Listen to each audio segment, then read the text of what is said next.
విశ్వాసంతో చెప్తున్నాను. రైట్. జీవిరెడ్డి గారు, నిన్నటి మీటింగ్ అవుట్కమ్ ఏంటి? అంటే పూర్తిగా మీరు చెప్పలేకపోవచ్చు కానీ కొంత స్మెల్ చేసే అవకాశం ఉంది కదా పార్టీ క్యాడర్గా. సో అవుట్కమ్ ఏంటి?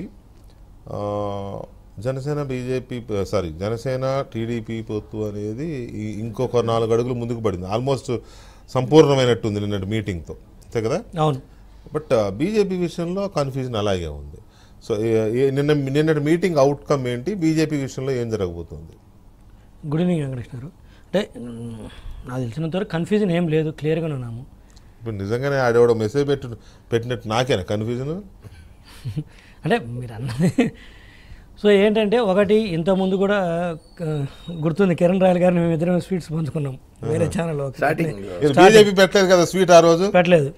అర్థం ఏంటి? ఉంటే పెట్టేవాళ్ళు అడిగారు, బీజేపీ వాళ్ళు స్వీట్ పంపించి అడిగారు. నువ్వు తిరుపతిలో ఏం కథలు పడుతున్నావు నాకు తెలుసు.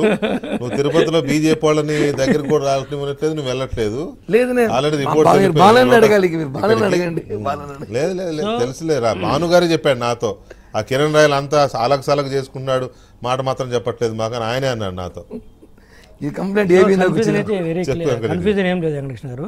నిన్నటి మీటింగ్ అయితే మాకు పూర్తి వివరాలు అయితే అధికార ప్రతినిధులకు కానీ పార్టీలు అయితే చర్చించలేదు. బట్ మీరు అన్నట్టు కొంత సూచాయిగా మాకు తెలిసింది ఏంటంటే, ఒకటి నెంబర్ ఆఫ్ సీట్స్ విషయంలో కావచ్చు, అది ఎమ్మెల్యేలు కావచ్చు, ఎంపీ కావచ్చు, జనసేన టీడీపీ మధ్యలో ఎన్ని అనేది ఆ నెంబర్ బయటికి నేను చెప్పలేను కానీ, బట్ అదైతే కన్ఫామ్గా ఒక షేప్కి వచ్చింది ఒకటి.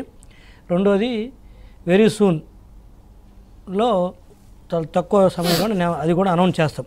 ఏ నియోజకవర్గాలు ఎవరెవరు అభ్యర్థులు, ఎక్కడ జనసేన వారు ఉంటారు, ఎక్కడ టీడీపీ వారు ఉంటారు, ఎక్కడ జనసేన అభ్యర్థులు ఎంపీలకు ఉంటారు, ఎక్కడ టీడీపీ వాళ్ళు ఎంపీ అభ్యర్థులకు ఉంటారు అనేది క్లియర్గా చెప్పడం జరుగుతుంది.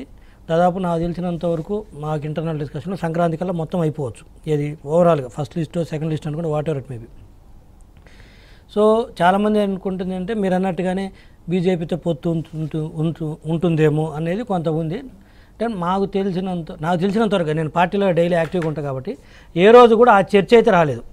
ఆ చర్చ అయితే ఎక్కడ కూడా శ్రీ నారా చంద్రబాబు నాయుడు గారు కావచ్చు, శ్రీ నారా లోకేష్ గారు కావచ్చు, ఎక్కడ కూడా ఆ చర్చ అయితే ఎక్కడ రాలేదు. అంటే మనం బీజేపీతో వెళ్తున్నాం ఎంతసేపు ఉన్నా కూడా ఒకటే, ఎన్నిసార్లు చర్చలు నడిచినా మా సారు శ్రీ నారా చంద్రబాబు నాయుడు గారు ఎప్పుడు చెప్పినా కూడా ఈ మధ్య ఎస్పెషలీ ఎక్కడ చిన్న గ్రామ స్థాయి నుంచి రాష్ట్ర స్థాయి వరకు ఏ ప్రోగ్రామ్ చేసినా కూడా మీరు జనసేన వారిని కలుపుకొని వెళ్ళండి. బీజేపీని మాత్రం కలుపుకెళ్ళమలేదు కదా. నేను కలుపుకొని వెళ్ళమన్న వాళ్ళనే చెప్తున్నాను. రాష్ట్రంలో చాలా పార్టీలు ఉన్నాయి రాష్ట్రంలో. ఇప్పుడు మాకు చెప్తుంది ఏంటి క్లియర్గా, ఒకటి ఏంటంటే ఎక్కడ చెప్పినా కూడా జనసేన వాళ్ళని కలుపుకొని వెళ్ళండి. ఏది క్యాడర్ని, లీడర్స్ని కూడా ప్రతి మీటింగ్ కూడా ఇన్వైట్ చేయండి. అది ఏ స్థాయిలో, గ్రామ స్థాయిలో జరగని, మండల స్థాయిలో జరగని, జిల్లా స్థాయిలో జరగని, ఆ విధంగా చెప్తున్నారు.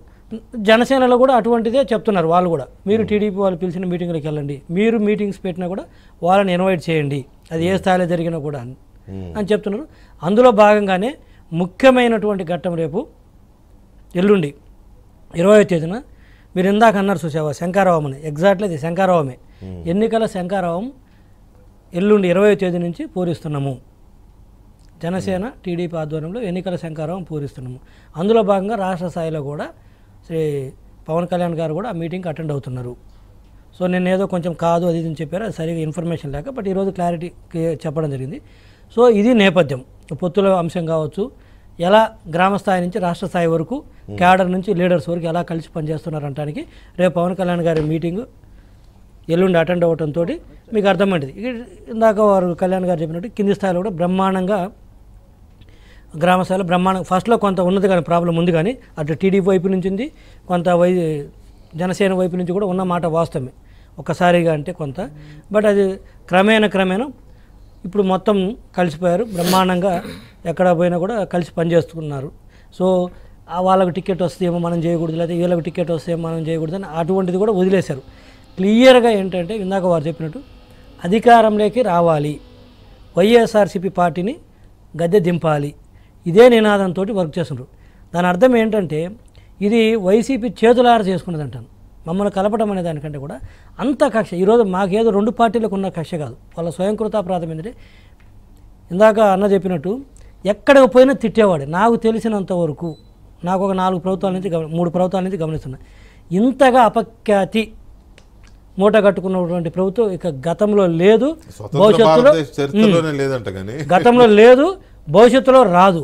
అంటే వెంకటకృష్ణ గారు మనందరికీ తెలుసు అవతల ప్రత్యర్థుల మీద కోపాలు ఉంటాయి, పగలు ఉంటాయి, కానీ ఇంత ఈర్ష్యపడే వ్యక్తులను ఎక్కడ ద్వేషం ద్వేషం అదే దేశం అసూయ, ఈర్ష్య, దేశము, కోపం ఓకే కొంతవరకు ఉండొచ్చు, కానీ ఇంత అసూయ, ఇంత ఈర్ష్యపడే వ్యక్తుల్ని ఇంకా ప్రపంచంలో చూడము. ఇట్లా కిరణ్ రాయల్ గారు మంచి తెల్ల చొక్క వేసుకుని టీవీలో కనపడ కూడా ఆడ ఓ అని ఏడుతారు కూర్చొని వైసీపీలు. కలర్ మార్చాలి అంటే కలర్ఫుల్ గా జీర్ణించుకోలేరు, ఆనందంగా నవ్వుతూ అలాంటి పరిస్థితిలో ఉంటే అది ఒక మా అంశంలో కాదు, జనాల అంశంలో కూడా అట్లా తయారయ్యారు. జనాలు పచ్చగున్నా కూడా ఈరోజు వాళ్ళు చూడలేని పరిస్థితికి వచ్చారు. నిన్నటి చంద్రబాబు నాయుడు గారు అండ్ పవన్ కళ్యాణ్ గారు భేటీ అవుట్కమ్ ఏంటి అనే దాంతోపాటు ఇవాళ ముగుస్తున్న యోగళం పాదయాత్రకి గతంలో జగన్మోహన్ రెడ్డి చేసిన పాదయాత్రకి ఎలాంటి వేరియేషన్స్, ఎలాంటి డిఫరెన్సెస్, అంటే ఎలాంటి భేదాలు కనిపిస్తున్నాయి, ఎలా సాగాయి ఈ రెండు యాత్రలు, అప్పటికి ఇప్పుడు కొన్ని తేడా ఏంటి అంశాలు కూడా విశ్లేషించడానికి మనతో వైసీపీ ఎంపీ రఘురామరాజు గారు జాయిన్ అయ్యారు. వారితో చర్చించే ముందు ఒక చిన్న బ్రేక్ తీసుకుందాం.